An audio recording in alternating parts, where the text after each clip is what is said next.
if you are not currently making adjustments in your business strategically, you're going to find it's going to be very hard for you to succeed moving forward, especially going in towards the rest of this year and moving into next year. So you can ask a question on anything that we have today. The biggest thing is making those adjustments, because without the adjustments being made, it's going to be very hard for you to succeed, because you're literally going through the same cycle, right? We got a lot of people who, at the beginning of the year, they set these goals, or these big grandiose goals, and a month in, 2 months in, they forget already what they want to achieve. What we're doing, moving in now, like this is July, moving into the late half of the year, this is the best time to actually be great in terms of making those adjustments, right? And you always want to be making adjustments. It doesn't matter the time of year. Adjustments are always going to be required. When you're looking at making adjustments, a lot of times people do it when their business is in a devastating state. Just like health, right? A lot of people don't start taking their health seriously until a heart attack happens, or until something extreme happens to their health is when they actually start saying, okay, I need to do something about my health. It's the same thing in a lot of people's businesses. So one of the things that I've learned as I constantly am growing and evolving my business is always be looking to make those adjustments and get better. Don't wait until something gets, extreme, and then now you don't have the time, the resources, the energy, the manpower to actually be able to take care of it and handle it. That's why as you grow, like the more that I've learned, more that I'm learning about business, the more that I know you really need to track everything. Because once you see a little dial go to the left or something isn't quite right, you can quickly make that adjustment. See, people who are really not consistent with those goals, those are the people who, they set the New Year's goals at the beginning of the year, and it's and then the next time they look about it or think about the goal is the next year, right? And they completely forgot about the goals that they set. So this is the perfect time right now to say, okay, what adjustments do I need to make? Let me look at the results that I've had over the last 6 months. Am I happy with those results? Am I where I thought I would be in terms of my results over the last 6 months?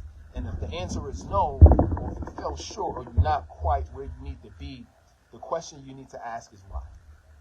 You need to ask, why am I not there? And you need to know the answer to this. If it's not, I don't really know. Or if I was to sit down with you and did a consultation and you said, well, I think it's because of this, or you're giving me an ambiguous answer, what that really means is you're not sure about where the challenge of your business is, where the breakage in your business is, where the leaks in your business is. So because you don't know what the leaks are, how could you ever provide a solution to a problem that you don't even know exists? Does that make sense? Put make sense in the chat. This makes sense. Give this some likes, because this is really key. Because one of the biggest challenges that I face, so I've been in entrepreneurship for about a decade. In our industry specifically, it's been about 8 years, going on 8 years. And one of the things that I've learned is the people who understand the problem on a very clear level are the people who can really get the best solutions. Because if you don't truly know what the problem is, you can be solving things or doing things that's not really the best and the most efficient way to solve or resolve that problem. You know what I'm saying? So I found myself just throughout the years, especially during my earlier years, going in circles, not really understanding how to solve the problems. And that's the big importance of having mentors. That's the big importance of having coaches, because they can really give you a good diagnosis. When I really started talking to professional coaches to really help level my business up, I realized that, so that's how you can tell who's really professional. They ask me a lot more questions than somebody who's just getting started. They ask me questions that I really got to think about. They ask me questions that I would have never thought about thinking about or tracking, right? And what kind of metrics, and what is my return on my ad spend, or what is the return on certain efforts? And I'm like, all of these numbers and metrics I got to track. It could get overwhelming, especially if you're not the analytical type, right? And but the data will tell you everything in terms of growing. So before, and as I'm kind of talking about this, I'm hoping that you're writing, not only you taking notes, but you're writing questions down personally for you. I'm giving you some of the biggest insights that I've learned, which allowed me to make adjustments. But I want you to ask me any questions that you have specific to your business.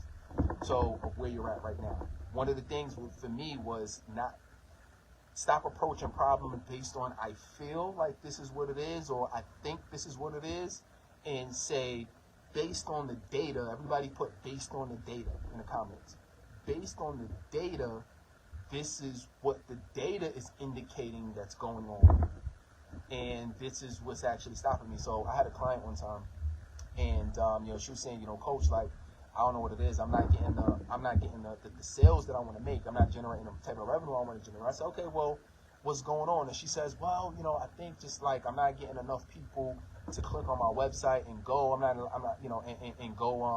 and go, buy my coaching program, and people aren't going to my website.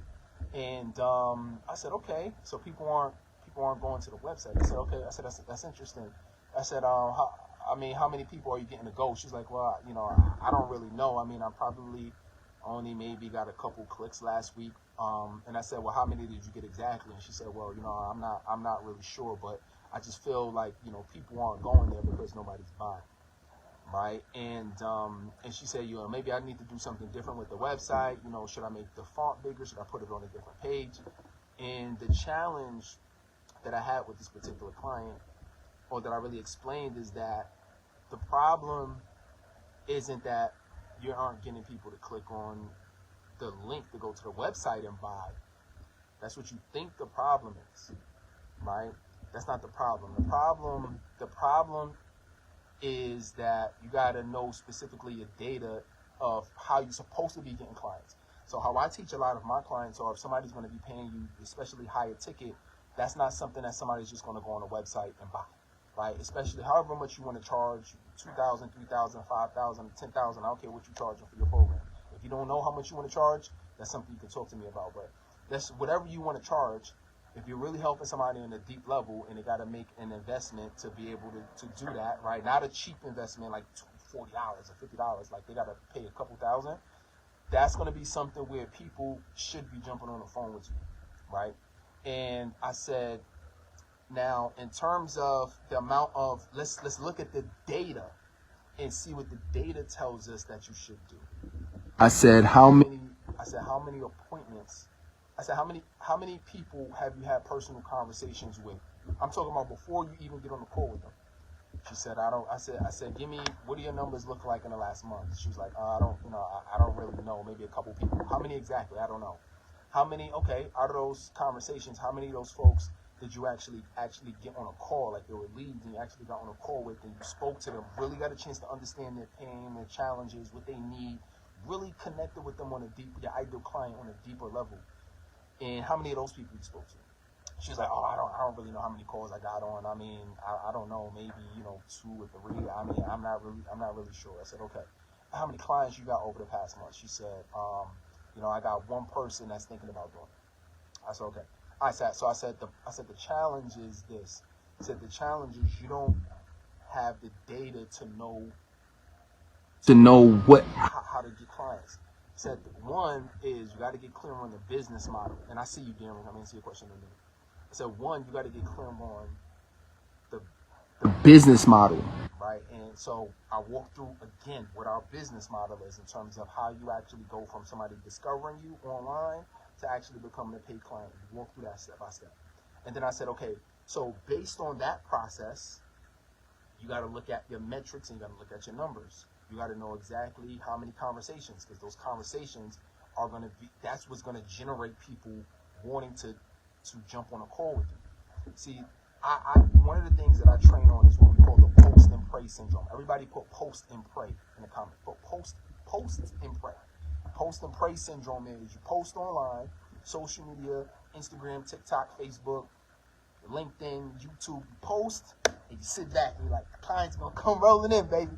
They're gonna come rolling in, right? And you wait forever, right? Because that's not what social media is designated for. It's designated there to connect with your ideal client, but not necessarily to convert them into paid clients, which is big, which is a key. And if y'all want to know more about that, I can train you more on that, like over when we talk.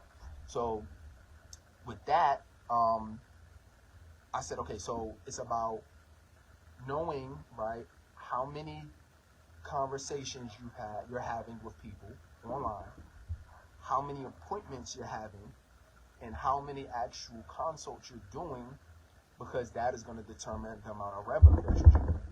See, the problem is you were tracking, so you thought your problem was one thing, and it wasn't that thing is the first issue. And then the second issue is that you're not tracking the metrics that you need to track in order to achieve what you need to achieve. And that was the biggest challenge that I've faced personally.